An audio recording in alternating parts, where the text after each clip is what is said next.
Well, hello everyone, and welcome to this session of the AI Nurses Network webinar series. We've got Elizabeth Nassuna with us today from Imperial College Healthcare NHS Trust, and she's going to talk about AI on the front line of nursing. Over to you. Thank you. Thank you so much for that introduction. Lovely. Hello to everybody, and I'm grateful to be here today to just talk to you a little bit about my role and what I've been doing with AI, and a little bit about what's been happening at Imperial and just in general, some of the initiatives that I have been involved in. As you've already heard, I'm a nurse by background. I specialize in osteoporosis, but I've also been upskilling myself and doing the AI champion course, which is I'm coming to the end of, and just locally being an AI champion. Recently joined other fellowship initiatives as well at the Shiri Digital Network and also as part of the NHS Clinical Entrepreneur Program.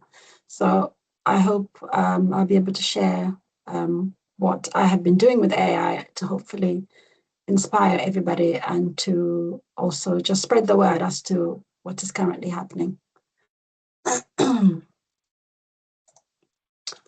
So why AI? While I might not focus entirely on what AI is, rather than just delve into what I have been doing, there has been a previous presentation on here which did talk briefly about ambient AI, and my presentation today will also touch a little bit about that.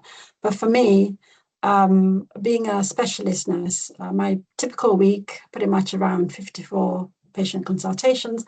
I run a telephone clinic in secondary prevention of fragility fractures. That means identifying patients with an initial fracture, screening them, risk assessments, sending them for investigations, diagnosis, recommending treatment, meaningful follow-up, and supporting them through that whole pathway with the aim of reducing their imminent risk of fractures and to hopefully improve their quality of life as well. So within that, I estimate about 6 hours is spent on documentation, and post-clinic documentation per session, we're looking at around 45 to 80 minutes, depending on what kind of day you're having. So already there, you can see it's a lot of background work. And I always say that the easiest thing I do is to talk to my patients, because then you focus fully. But it's what happens afterwards, the bit that most of us don't enjoy, but it's necessary. It needs to happen for that, for your consultations to to have an action, and also to benefit the patient and the rest of the pathway as well. So I'm going to be focusing on 4 AI tools, which I have been using. One of them is called Dragon Medical One, and this is a dictation tool. It's an AI dictation tool which sits within our EPR. While I'm talking, this tool, I'm aware it has since been updated and it will be called something else, but it hasn't been changed yet. As it stands, it's called Dragon Medical One, but I know Dragon Copilot is also coming. So just in case you've heard of that, I just want to reassure you that this is the previous version. And what this does is a voice-to-text tool. It eliminates memorizing things while you're working. So I tend to use it a lot when I'm reviewing patients' blood results. So where traditionally you would look at the results and then go back to your writing screen to write what you've seen, with this tool, it moves with you. So instead of you going backwards and forwards, you talk.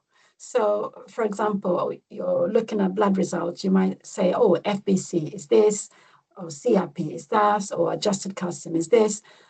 You can do the movements, but the writing Dragon Medical One tool would follow you and record what you're saying, what you're thinking, or what you're diagnosing, or what the values are. And that's quite useful because then it does capture that information in real time and reduces you having to go backwards and forwards. And then we also have the ambient AI.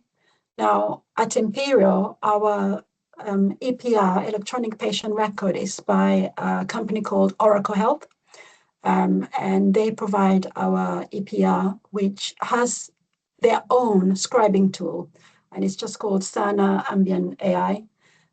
This tool, I use it to listen to my consultations while I stop typing. So when you're doing a telephone clinic, for example, you would have to be typing at the same time while you're listening to the patient, whether you're holding a phone or you have a headset on, for example. So I would have this on a mobile device. I would contact the patient, and this tool would listen in on the consultation, and then it will generate a structured draft for me to review. The other tool that I have created using AI is called CalciTrack. CalciTrack is a calcium calculator which helps to track how much calcium you're having in your diet, and it can help to inform you whether you're getting enough, whether you're meeting your recommended daily amount, or whether you are not, or whether you are overdoing it. It also has an option on there to capture whether you're taking supplements. So this was also put together with AI. The last tool that I use is Copilot. So I've been using this and trying to come up with new ways of handling triage data. So the service I work in falls under what we call fracture liaison. And fracture liaison is a service where it's very admin heavy and there's a lot of case finding that needs to be done. And within that case finding, I've just been looking at digital ways of improving the process in order for it to be efficient and in order for it to free up time for the actual work after that triage. So in terms of Dragon Medical One,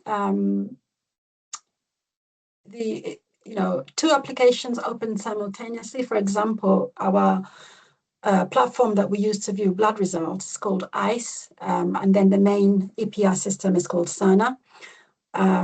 So as I said previously, where you're memorizing things and switching screens and risk of transcription error while you're going in between the two, looking at a new patient, you could be looking at something like 8 minutes while you're doing that documentation per patient. These are just things that I've tried to track to give me an idea, me personally, how long it's taking me. Obviously, this could look a bit different based on individual ways of working and how you also interact with your own local EPR. And afterwards, using Dragon Medical One, where I'm dictating directly while viewing the results, I have real-time transcription. I've also managed to go into the settings and customize my own vocabulary so that it recognizes some of the specialist terminology like FLS. So FLS stands for Fracture Liaison Service, but the AI tool might not know what that is. So when I speak, it struggles to capture it. It's not something that it's being used across the trust. So it wouldn't be custom built per se.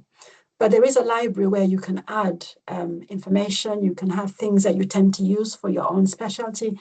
And that way, when you call it out the next time, the system recognizes it. So this is it's a nice way of you also getting involved around iterating the tool, even though you were not involved when it was built. But as a user, for me, I really enjoyed having that side of it and contributing something new to it as well, and adding my own personality or adding something that will benefit my patients and our service as well. So with this tool, I found that I could cut this time down, documentation time down to around 4 minutes when I'm using it for this purpose. And that's quite useful.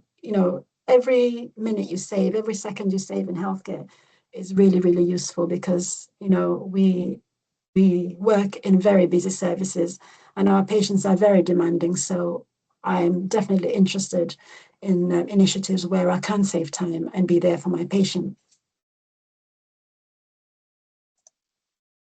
So with the results from using Dragon Medical One, the key message really, obviously, is the primary outcome, is around safety, eliminating transcription errors. The time saving was more of a secondary thing that I was looking at. Initially, I just wanted accuracy. I wasn't thinking I'm going to save time. I want things to be accurate. This is a patient care record, so it's really important, and also as part of our standards and code of conduct that we're recording things accurately. So, but the time savings was nice when I realized, wow, okay, so this is cutting down on how much time it's taken me to complete this task. So amazing. So in terms of accuracy, after custom vocabulary, it went from 85% to about 98%. Which gave a 47% reduction in documentation time. And I looked at the service as a whole and estimated about 390 hours can be returned to the service in a year. Now, as a nurse, we don't tend to focus on figures a lot. We just want to do our best. And one thing I've certainly enjoyed in this process is now looking at the figures and looking at the benefit that it could have as well further down the line. And the figures do force you to focus on that as well, and in order for you to understand where the benefits are. Also, some of the feedback around using the dictation tool is the consultation felt less fragmented and more patient-centered, because there's no longer a need to pause, and to type and go back and switch here. And then maybe you might even get a phone call in between. By the time you finish the phone call, you come back to the screen, you can't remember where you are, and then you start all over again. So, and that's where some of the time savings come from. Because in carrying out our roles, no day is straightforward.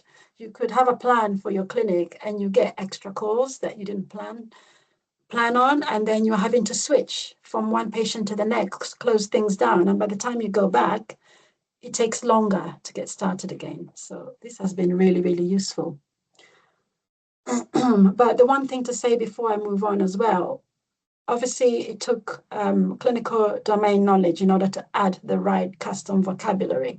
And that's where the individual or your own specialist role really comes into play here, because you're not just adding random words, they're associated with what you do. So you know them well, and it would make sense that you're the one who adds them rather than the vendor prior to providing the tool to you. Now, this next tool, this will be our ambient AI tool, which some of you might have heard called AVT. AVT is a tool where, the way I use it at Imperial, I take the patient's consent and then I switch on the tool to listen. When you take the patient's consent prior to switching on the tool, when they do accept, when you switch on the tool, you need to retake the consent, because you need to capture that. You want the AI to capture that actually the patient was asked and the patient had the option. Because if you don't do that and you say you did, when it loads later on, it doesn't show where the AI has captured that you consented the patient. So that's important. And then the next part, when you switch it on, ambient AI will listen and capture the clinical conversation during your consultation. Now, for me, running a telephone clinic, that's something very different. In the past, I'd be typing away, trying to capture everything the patient is saying, trying to bring the patient back to the line of questioning, or trying to understand their history. And it's me typing at the same time, can be distracting while trying to listen at the same time. So it's something new that it felt weird, I have to admit. I thought, oh, this is a bit too easy. I felt a bit too relaxed, like I'm not doing enough.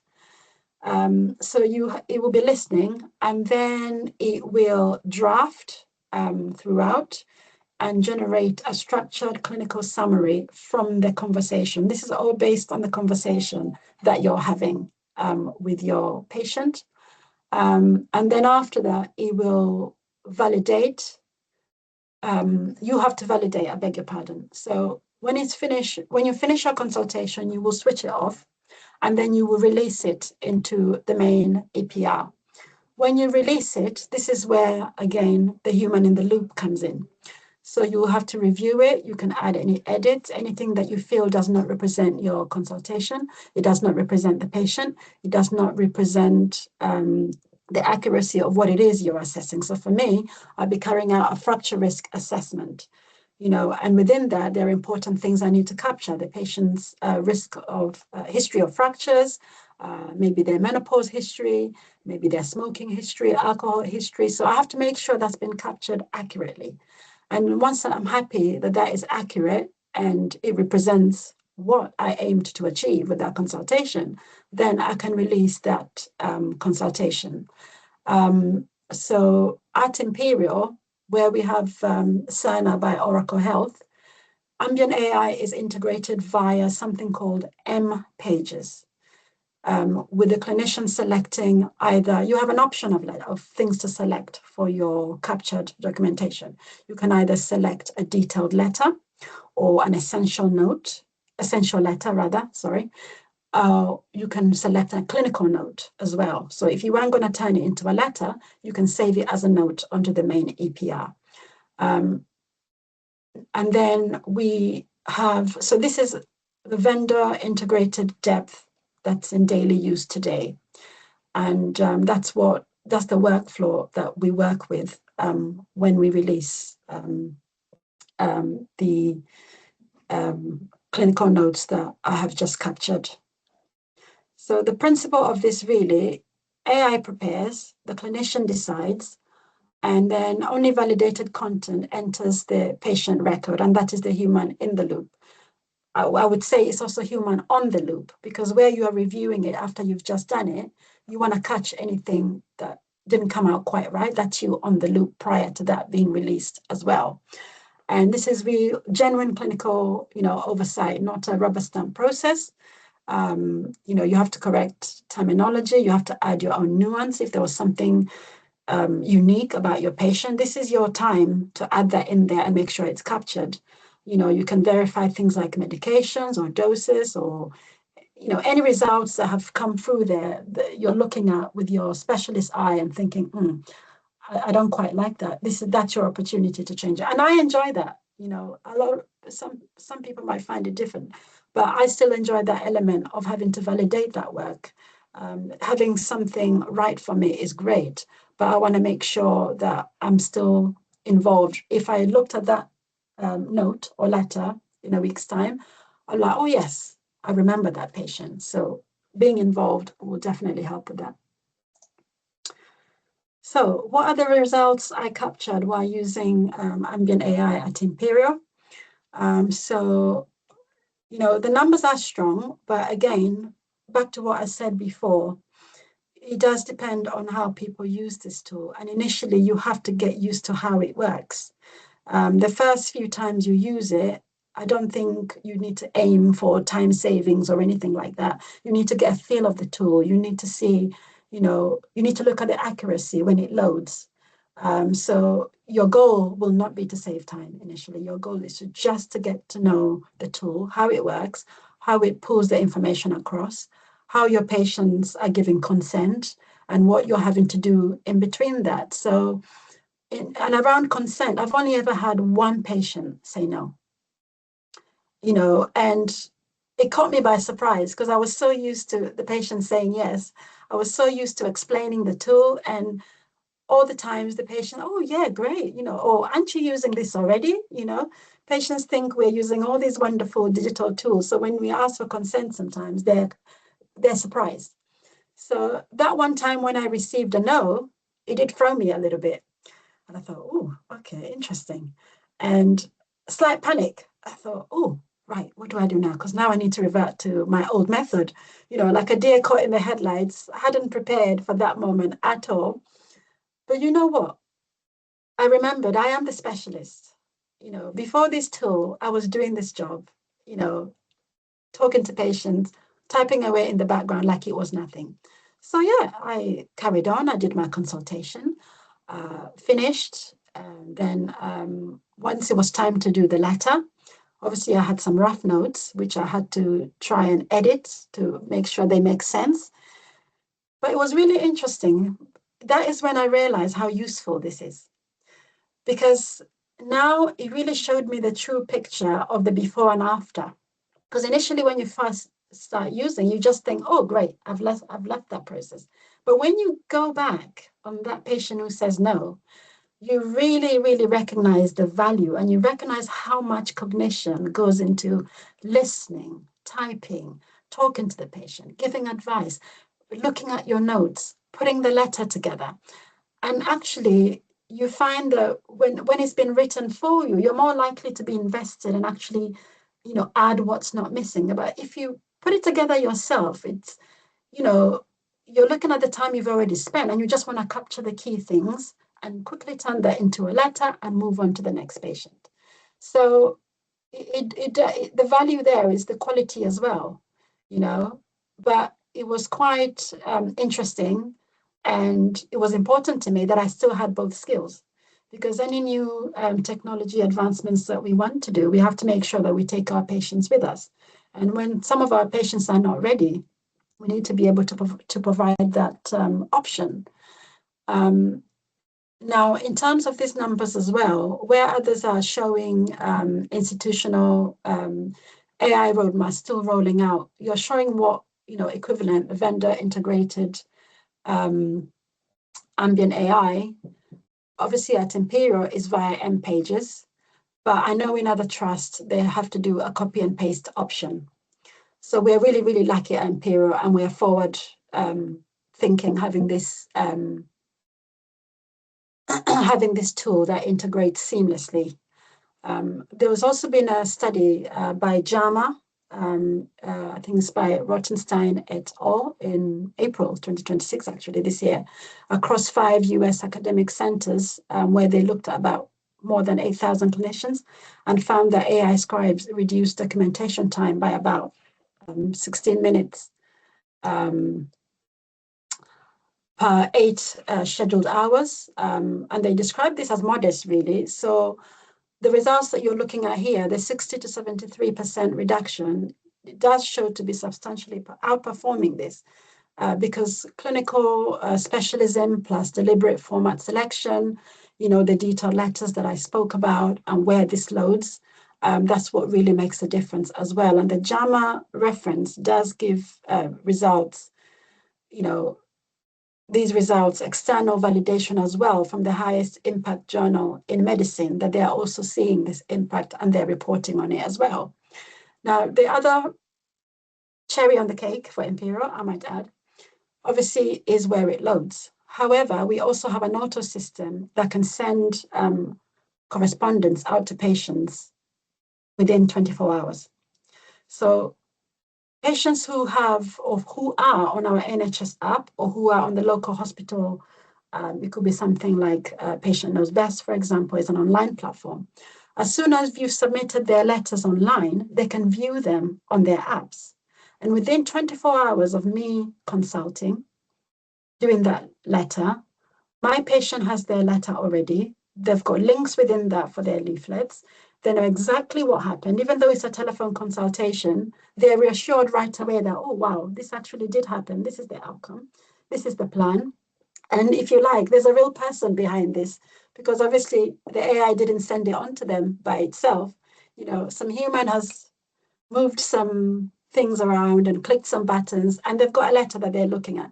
And I found that really amazing, and it's also really good for the environment and for those patients who can engage with digital platform, and also trying to replace that delayed postal model. Post these days, who knows, it could take you 5 days, or you might not receive your letter at all. So, this is one way that the patients are benefiting. It's another way that the environment is also benefiting in cutting down on the number of letters going out. So beyond the numbers, what has changed? GPs can act on treatment plans sooner. I might look on London shared records and I can see a prescription of alendronic acid, which is the medication we use to treat osteoporosis. It's been prescribed, and I did the letter yesterday. I mean, that is amazing. That is service, and our patients deserve that. That is the sort of service they deserve. Patients get confirmation within hours, not weeks. Cognitive fatigue from high volume days is reduced. Time is redirected to meaningful follow-ups and quality improvement as well within the service as a whole. And most importantly, the patients are happy and they're informed and they know what's going on. But obviously, if the patients are not on any digital platform, there is an option to still send it in the post. And where that's delayed or it's not received, they can still contact the service, and that can be resent to them. So we still have to provide options for our patients, because they're not all there with us in terms of this digital era that we're trying to set up for them. And it's important that they have those options and they have a choice as well.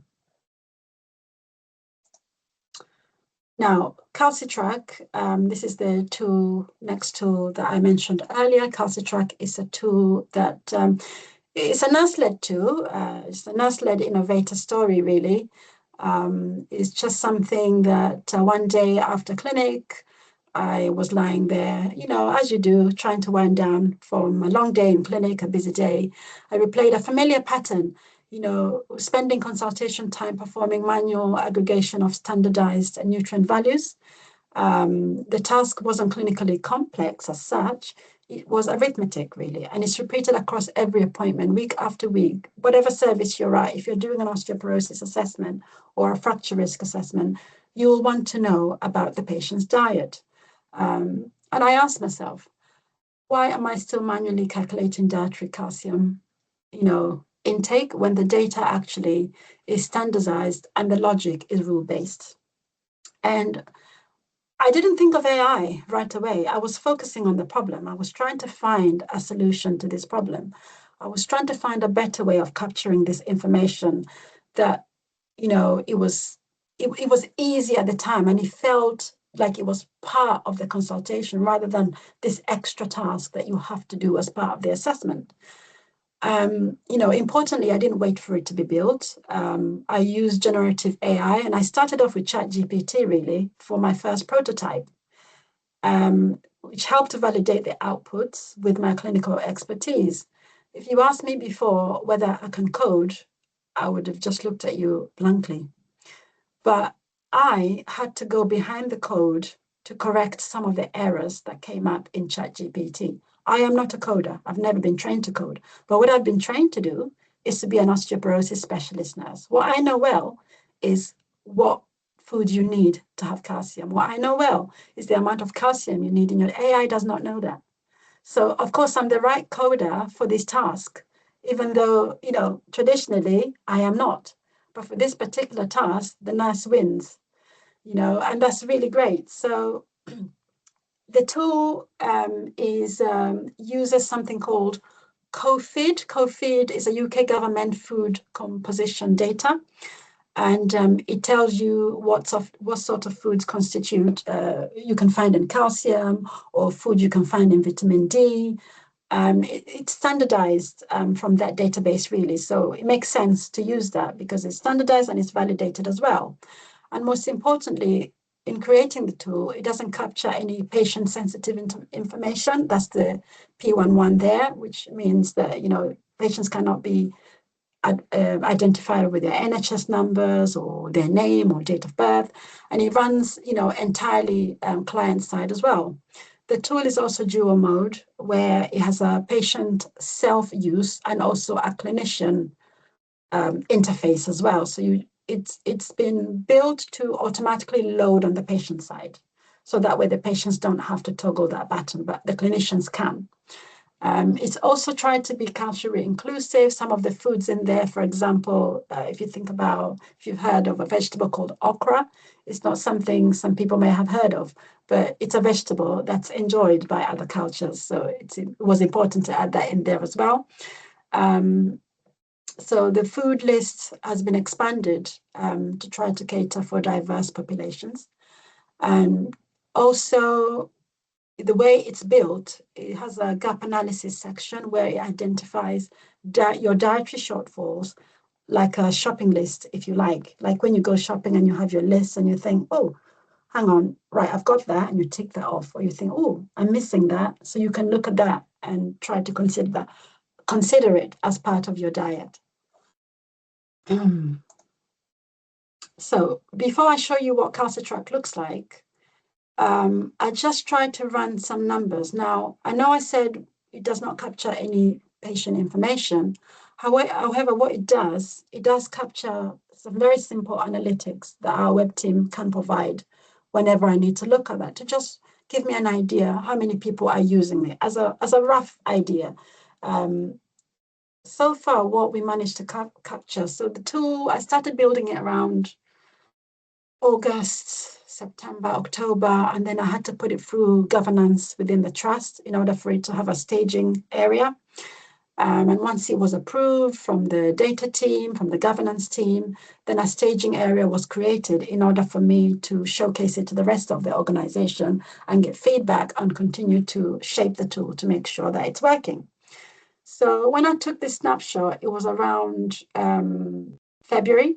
So I looked at a period between 25th of November 2025 and 22nd of February 2026. And what I gathered from that report is that there's been about 1,816 users, 1,217 active users, and the average engagement time was about 1 minute, 13 seconds, and the interaction events were about over 7,000. Now, looking at that, obviously, if you look at how you use the tool, how you assess calcium, dietary calcium after the tool, about a minute saved. It's very conservative. Also moderately estimated time redistribution. Looking at this chart here, you can see about 3 minutes saved as well. Or if you're looking at the high complexity of it, you could say even about 5 minutes saved. But obviously, a tool is a tool. It really saves time depending on how it's used and also how confident you are with using the tool. And that comes with knowing the tool. So it's important before you use new tools with patients to actually use it yourself, see how it works, see where you click things. Don't try to learn it while you have the patient in front of you, because then that will take longer by default. But if you know the tool well, it's natural. And when you're doing your assessment, no one can tell that you're actually having to learn a new tool on the go. It should just feel natural in the same way it does when you're discussing with the patient. So Calcitrack itself at the moment is for adult patients. And since releasing Calcitrack, I did get the dietitians reach out, who I didn't realize in the background had been playing with this and really did like it. And they inquired about a pediatric version, which I hadn't planned on. So, there is a pediatric version prototype at the moment. It's not released, and I just need to decide, how or where it's going to be released. So watch the space, that's coming as well. And actually, what this made me realize, and actually helped me to respond directly to a broader call for AI tools tailored to nursing specific. And as I'm finding out as well, me not being a pediatric nurse, trying to cater for the pediatric needs as well, which is quite special, really. And rather than me waiting for vendors to step in and fill in this gap, actually there is a nurse, and anybody can be this nurse, where you can be involved in designing tools, in shaping patients' healthcare. And Calcitrack prototype is an example of a nurse responding to a dietitian's request, the new one that's to come, and also building it within either existing governance frameworks or whether it will be built slightly differently, we'll see, but that will come as well. This next slide is just a very quick snapshot of what Calcitrack looks like. Obviously, to see it properly, you need to log on to Imperial, and you can either use this URL or you can just type in any browser, on your mobile, on your computer, type in the word Calcitrack and the tool will come up. Play around with it. Please do assess your calcium and do reach out and let me know. I'm hoping to hear that, we're all getting enough calcium, and it should be at least be around 700 milligrams a day. So that's my challenge to you today, that everybody will be getting enough calcium, and if you find that you're not getting enough calcium, by all means, speak to your local pharmacist, your local GP, and find out what you can do. Obviously, the tool itself,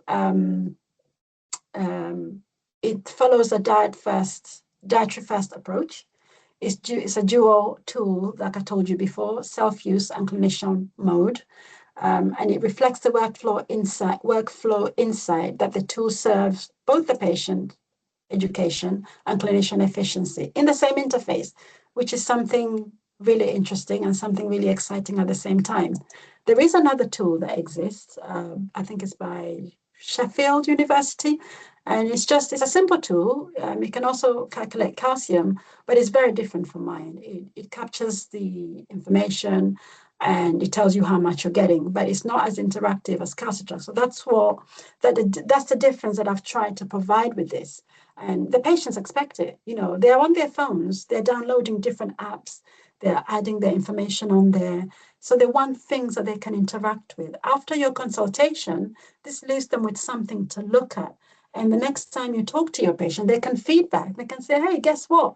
I'm getting enough calcium. Or they can say, oh, wow, I didn't realize I wasn't getting enough calcium. So I've introduced this or I've done this. And straight away, you've got your health promotion sorted as well for your patient, which is what I really love about CalciTrack. Patients can use this at home. They can be at the supermarket shopping and think, oh, calcium, right. They can have a quick look at the app and add the foods that they need in order to make sure that they meet their intake. So at the moment, it's not in an app store. It doesn't require a login. It doesn't capture their sensitive data. And, definitely log onto the site and have a look at it yourself and see how you like it. So from CalciTrack, the other tool that I have been looking at that I mentioned earlier was Copilot. Copilot is a tool from Microsoft. And for those who've heard of Copilot, and in the NHS settings, it's embedded within our work Microsoft 365 Enterprise. And within that, we have either a work mode or a web mode. And for work mode, it's important that we use the work mode in order to stay safe, because within the work mode, then you might have patient-sensitive information that might be used within that. But that's protected when you're using it within the work mode. And when I used Copilot, it was around triage. So part of the work that we do in fracture liaison, we look at capturing vertebral fractures, which are very difficult to miss. And yet they precede a future hip fracture risk. So anyone who's had a vertebral fracture, they are a very high risk of a future hip fracture. And hip fractures cost a lot of money. They affect patients really badly. Some patients end up in care. And sadly, some patients die after a year. So it's really important to capture these fractures as they do mirror a patient's imminent risk of fractures. We at Imperial receive a spreadsheet from radiology.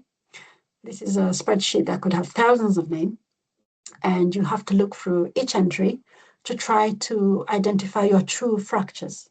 So in radiology, they have a very busy job of trying to process reports. And in processing those reports, various languages, various words are used to describe fractures.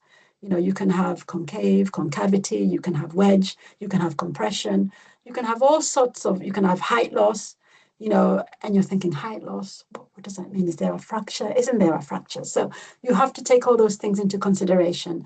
Now, this arrives as an Excel spreadsheet. And obviously, if you're not happy working in Excel, it can look quite daunting. So I looked at this and I thought, right, there must be an easier way of doing this. And this particular spreadsheet I looked at had about 900 entries. Now, I used Copilot to design a workflow that I could apply to the spreadsheet in order to help me to triage these numbers down to the true fractures that are on the spreadsheet. So straight away, even before I give you any numbers, you can hear there that I don't have to click 900 times, because it's going to bring it down to the numbers that I actually need to click through. But I needed to design this first. So at Imperial, where we have Copilot, it's embedded within the Microsoft 365. So within Excel is where I would have this open. and there is an option to launch Copilot within Excel. And I went in there and I designed my prompt, and I've included some of the things that I used there. For example, a prompt like, help me translate these clinical rules into Excel logic, but I needed to give them specific areas, for example, where the report was. So if the report is in column F, I would make that explicit, that, the report is in column F, use it to help me identify where the fractures are. I also gave it the nuance around the different words that radiology uses. And I also made sure, most importantly, that no fracture was included. Because sometimes when vertebral fractures are diagnosed, the final report may say no new fractures. But actually within that, there's a previous vertebral fracture. So if you don't add that in there, you could miss that. And that is the sort of nuance you bring into this as the specialist trying to design workflows while using AI. The prompts, they're important, and you can either speak or you can type. And this is not about you being too technical. This is you just trying to define what you already do and trying to teach this AI tool to write it into Excel logic. And the Excel logic, you use code to try to design this for you. Now, for this specific task, and coding has different languages. He used one called Lambda. I can't tell you much about Lambda and what it is. I just know it's a coding language, and I won't go too deep into it. But that is what he used for this particular task to try for us to come up with that list of true fractures. And using Copilot, I designed a crib sheet because I want to be able to replicate this every time I receive this spreadsheet. This is not a one-off. We receive this once a week, and I take it in turns with other team members to do the triage work for this particular spreadsheet. The crib sheet, it can be pasted into Copilot. And initially, this wasn't very clear because I thought that every time I'd have to go and set up the rule in Excel. So I was still trying to use my old methods of working while trying to apply the new methods. And then I was thinking, hang on a minute, what am I doing? This has already been created. So I just put the crib sheet in there and Copilot runs with it. While you're sat there, it goes in through your spreadsheet and it applies the rules appropriately. But remember, I would have designed this already. So at this stage, I'm not worried whether it's going to be accurate. When I was designing it, I looked at the accuracy and I looked to see what was being left out, what was being missed. So at this stage, this is the confidence stage. Now it's just about replicating what has already been done. And, it worked. Putting it in there, it did manage to find all the fractures for me in order for me to be able to continue. And this is all sitting within a section called Enterprise Data Protection. And the symbol looks exactly like that, as you can see in my slide. And this is within the Work tab with a green shield. Obviously, this is where safety has to come in. You don't click the web function when you're doing this.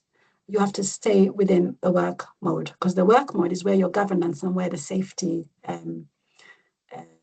sits while you're working with AI for work within the NHS and within Imperial as well. So governance is designed in and not bolted on. The tool follows, Copilot follows our DCB standards, DCB 129 and 160. For clinical safety, it requires you to have human in the loop validation. It requires a clinician to review before saving this or before accepting this. Also, the tool would have been taken through our data team as well, data protection team, to make sure that it meets all the governance structures around that. Now, the governance itself was obviously not just for Copilot, but it was also for Cassitrack and for Dragon Medical as well. And having the green shield when you're working in Copilot, it really does help to reassure you, so you know you're working within the right side of using that AI tool as well. In terms of you have to be transparent when you're using AI with our patients, because some of our patients, some are expecting it, but some are shocked, like, gosh, you're using AI. So you have to be transparent. You have to tell them what you're doing. You have to know how your data is handled. You may not know initially, but you can find out. Speak to people in your organization, read up about, how it's been deployed, what it has gone through. That way, if that question comes up, you can confidently explain it to your patient. And if you've forgotten, you can go and find out. There's still time to find out. The worst thing is just leaving them hanging, and you can't tell them, and they don't know where to find out either. So it's really important to do that. Clinicians know what AI can and cannot do. So we are really best placed when we're dealing with patients, to use some of these tools or to create these tools as well. And in terms of proportionality, these are low risk tools, but with high impact gains. There's data minimization by design as well. You have encrypted transmission.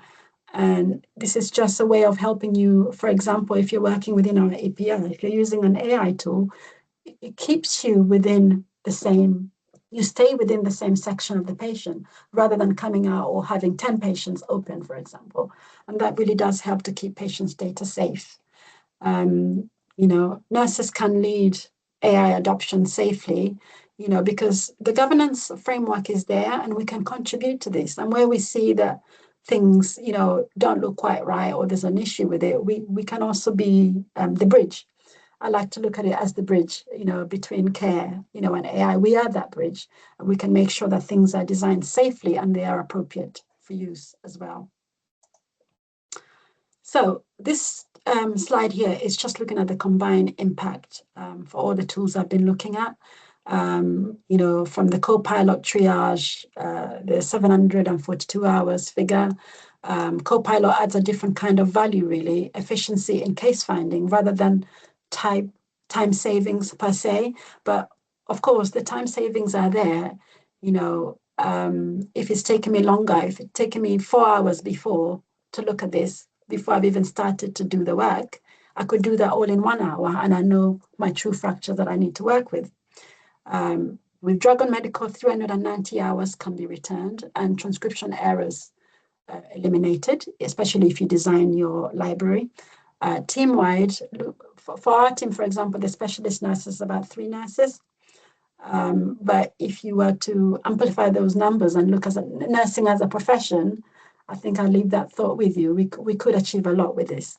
Ambient AI for my projects, 216 hours, returned that I could use for innovation. I could use to improve the service that I provide. And when you have time release, it's not always about using it to see more patients. Yes, we want to see more patients. It's important we see more patients. But actually, if we're stuck in just seeing, we don't have time to step back and review, evaluate and improve things, redesign the service, and actually improve the quality of the service. Providing a service that sees all the patients on a waiting list, but then doesn't provide meaningful follow-up because we're too busy. It's not good, especially in fracture liaison.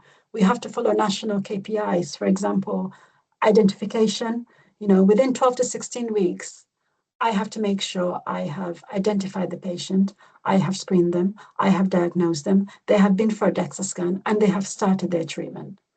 I tell you, it's a sprint. So it's important that I can follow up in a timely manner, because otherwise I'll be constantly chasing my tail. I haven't followed up the patient. I've identified them all, but I haven't done anything with them. That's not quality of service, I believe. So time return must be reinvested to improve the service. Now, the game changer with ambient AI for us at Imperial uniquely is the same day clinic letters. Not a lot of services have that at the moment, so I realize we are in a very fortunate situation there. But also having that cognitive burden reduced, where before I might have a backlog of letters and I might have a day where I'm just doing letters. And it's not fun when you're just doing letters. It's quite nice when you finish seeing a patient, your letter is done and is gone. And then you move on to your next patient. And even if you have admin to do on a different day, it's not spent on letters, because your letters have been done in real time. They're done in a timely manner. Patients know what's happening. GPs knows what's happening. Patients have got their treatments. And now we have time, for other elements of care that we can provide. Calcitrack, an estimate of 38 to 136 hours, depending on how people assess calcium intake for patients. What's really reassuring is the number of users in such a short time. And that was reassuring for me. As a nurse, I was quite nervous designing this tool, thinking, oh my goodness, is this going to work? Will people use it? Will it work? Will it have the impact? I didn't even care about, me being known that, oh gosh, I designed this. What I cared about was actually I've used it and I've changed my habit. I've improved my calcium. And I am on that journey to reduce a risk of a fracture because I have improved my diet. That is the biggest win for me when it comes to calcitrack. And also it's exciting to be working on the pediatric prototype and seeing where that goes as well. In terms of Copilot triage, depending on the size of the spreadsheet, on the size of the triage, that particular one I looked at, it's about 138 hours, you could say, returned. Having a crib sheet for your team as well, because when you identify a new way of working, it's important that you share it. There's no point if in the organization there's one person who's working efficiently. You have to show the others. You have to preach about it. You have to, you have to make noise so people can be curious. And it starts with curiosity. At first, people might think, oh, for goodness sake, I'm not dealing with that. It's too difficult. But guess what? I had a solution for that as well. I created an agent. If somebody didn't feel confident to use the co-pilot within that, I created an agent where they could use the spreadsheet and the agent could help them navigate through the tasks. And the agent is designed around teaching the person how to set it up. So I'm keen to pass on the skills. It may not be something that they enjoy doing all the time, but actually, doesn't it feel great when you learn a new skill? Even though before you might have thought, gosh, it's Excel, I can't work with Excel.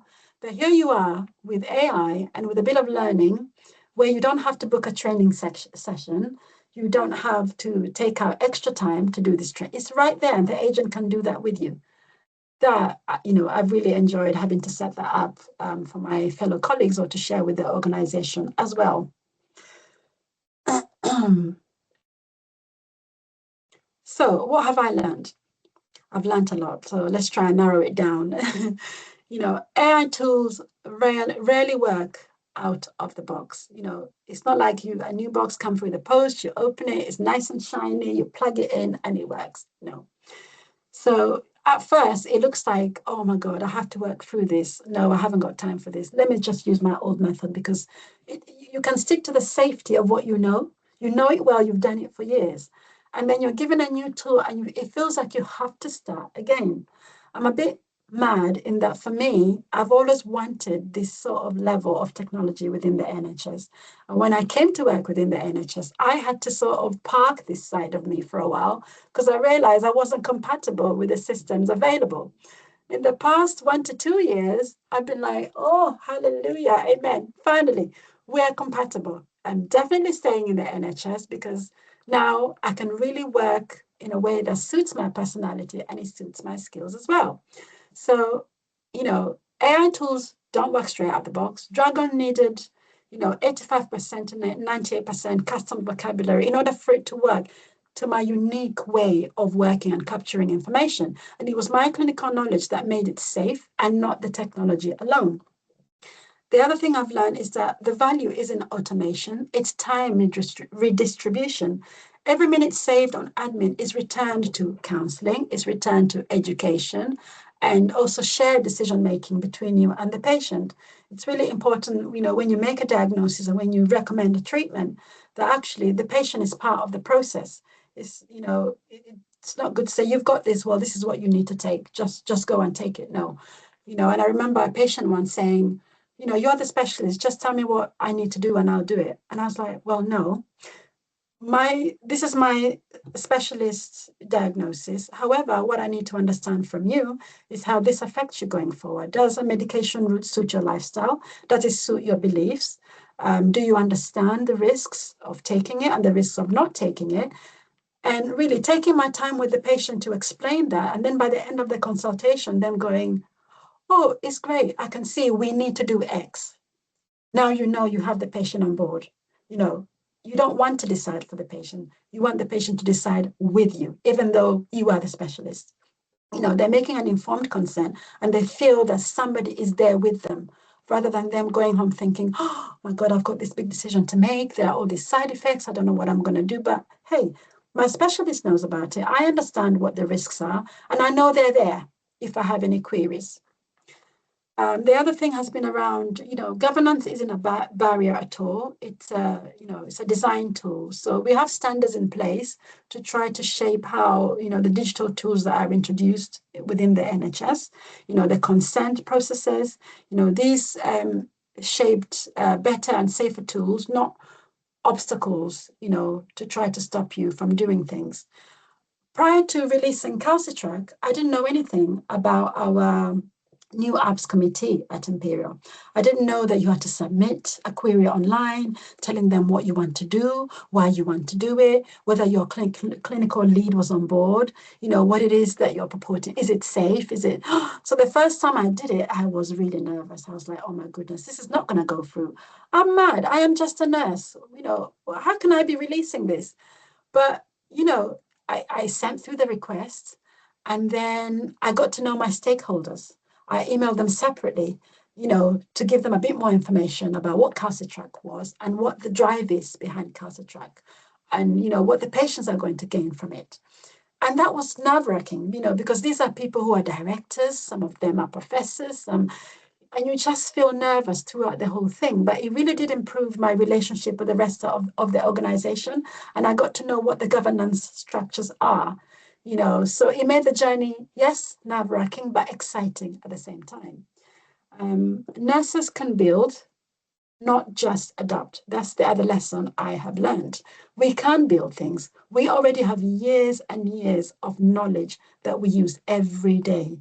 Calcitrack proved a clinician can identify, importantly, a nurse can identify a problem, prototype a solution using AI and navigate governance to deployment. If somebody told me I would do that before, I would have said, no, forget it. Leave me alone. I'm busy. I just need to get on with my day job. But this made me realize, no, I can do this. And if I can do this, any other nurse can do this too. The other last thing to just share about my learning is, we need to watch the skills gap that's forming, behind me or around us. Clinicians trained only with AI may lack resilience when the technology is unavailable. Manual skills still matter.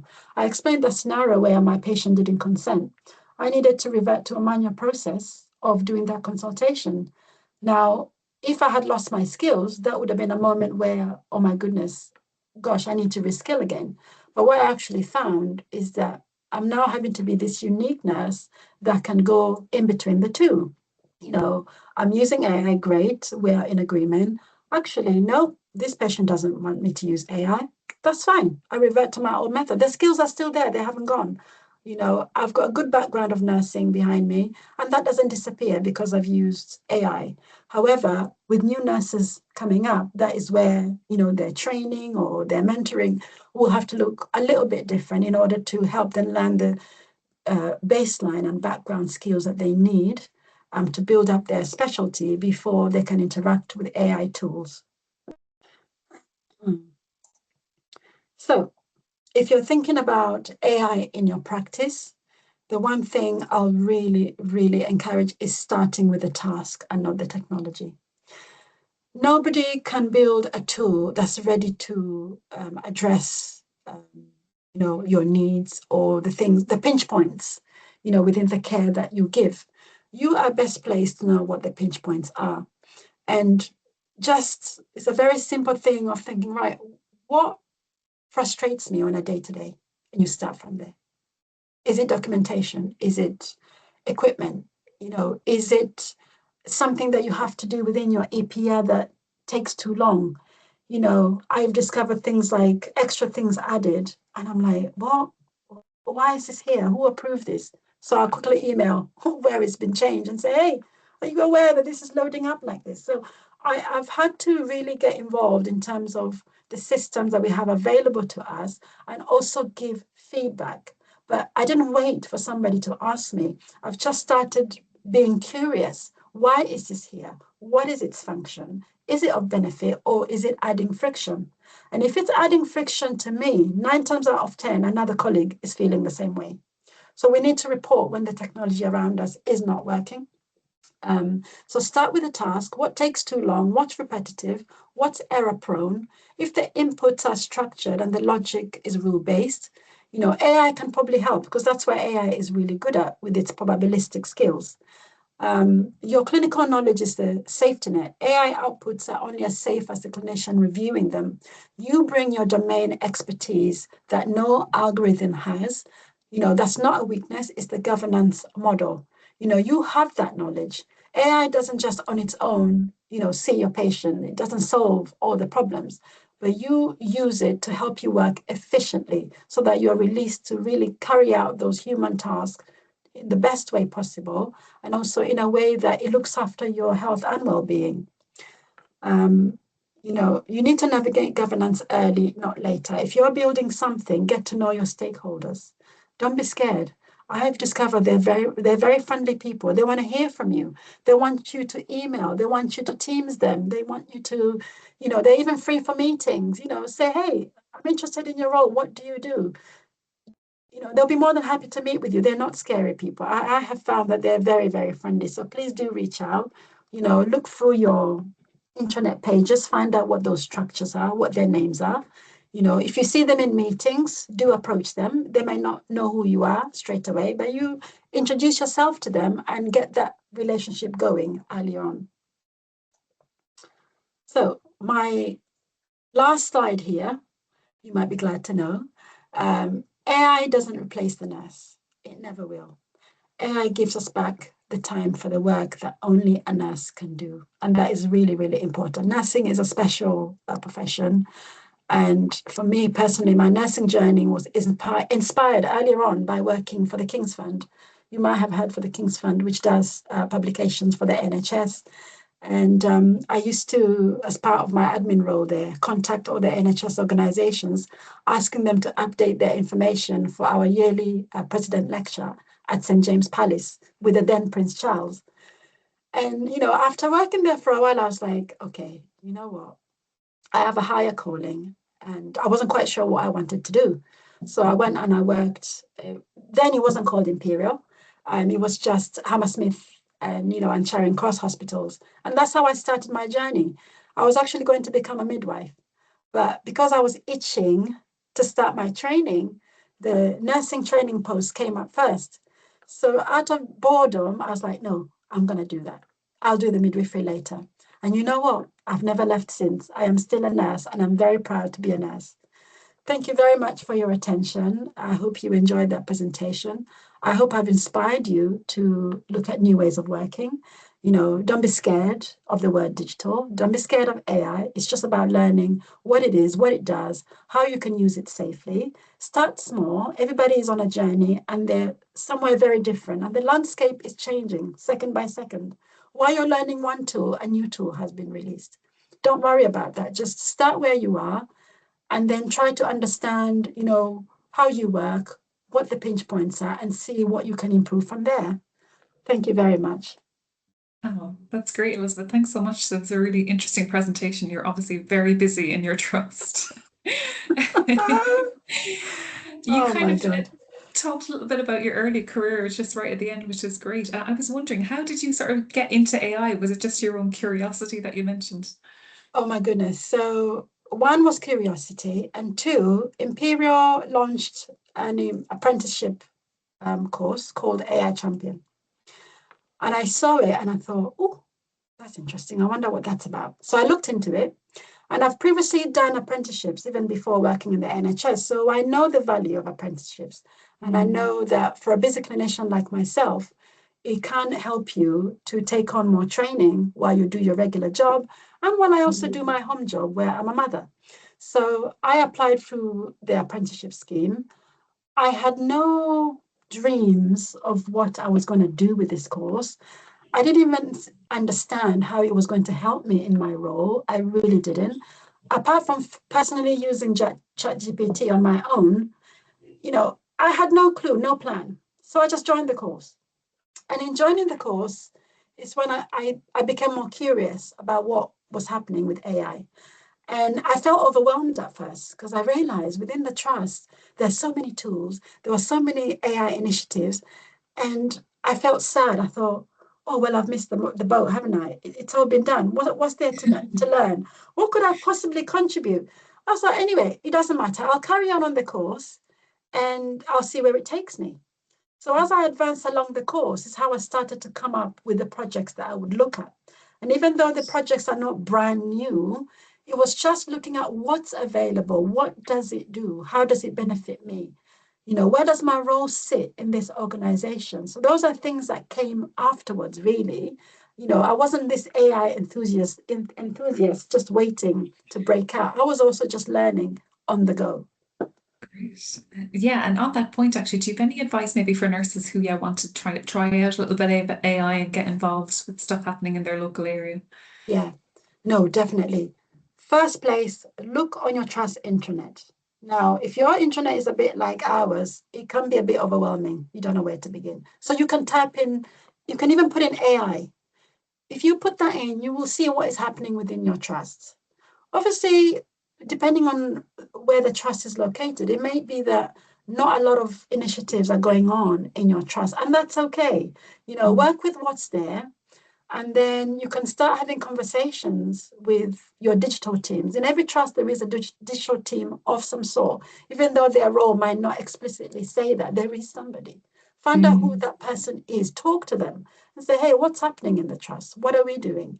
Are there any AI projects coming up? Are we looking at any, is there anything I could get involved with or anything I could find out?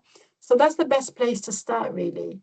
But if you're anywhere like Imperial, you just put in AI on our internet, and my goodness, it's all happening. So again, I'm Great. very fortunate. But in other trusts, if it's not very clear, please find out who is your either innovation or business continuity or something digital, or even like a chief nursing information officer. Reach out to one of them and find out what's going on. And then take time to understand rather than rush to do something. It's not always clear, like I said, as to how it's going to benefit you immediately within your role. But the more you find out, then you will find yourself within that journey and how it fits in. It's really good advice, thanks. And then my last question is a bit difficult, but I'm just curious, where do you think AI might go in the future and what kind of trends should nurses look out for?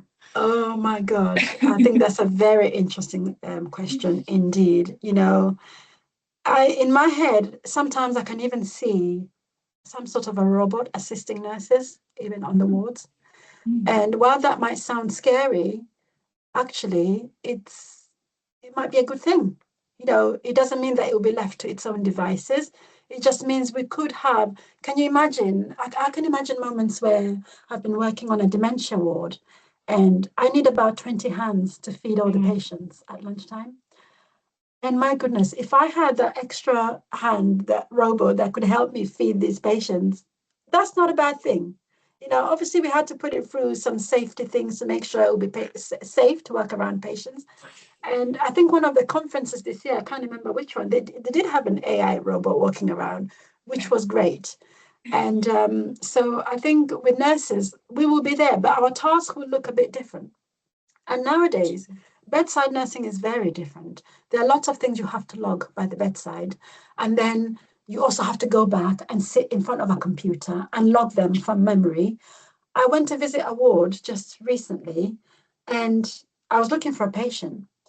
And, this nurse that I met reached into her pocket, piece of paper, hand over, patient, side room.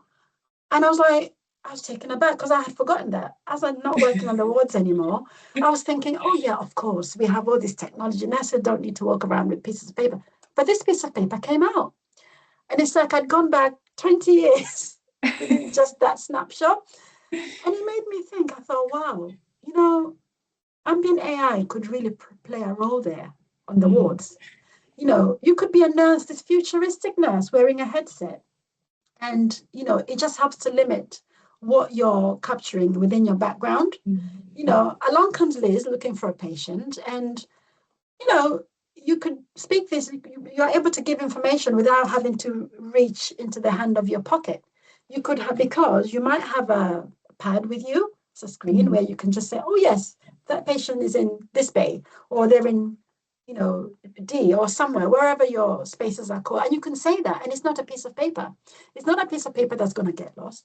It's not a piece of paper that may be, may go in the wash with your uniform. Maybe you might drop it somewhere and patient information is exposed.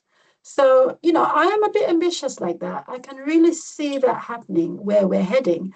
And I think nurses will be really proud, because if we're not stuck behind a computer after a 9-hour, 12-hour shift, writing things retrospectively, I really think it will have a positive impact on our well-being. And you will be quite happy to come back and do another long day, because actually some of the pinch points within your long day are being addressed, and you're happy because you have time with your patients and you can finish your shift knowing your documentation is done, for example. Yeah, definitely. Documentation is such a huge workload for nurses everywhere, trying to Oh, speed it up is. and improve the quality would be fab. Definitely, definitely. Great. Well, thank you so much for your presentation, and we look forward to hearing more about your work in due course. And I'll definitely check out the Kelsey track calculator. Oh, no, please do. Definitely. I'm expecting people to find out where I am and reach out and report back on their dietary calcium intake. Yes, good. You'll be hearing No from me. pressure. It Great. might be Thanks, Liz. revealing, actually. It could be my next research study. Who knows? Great. Thanks, Elizabeth. Thank you very much.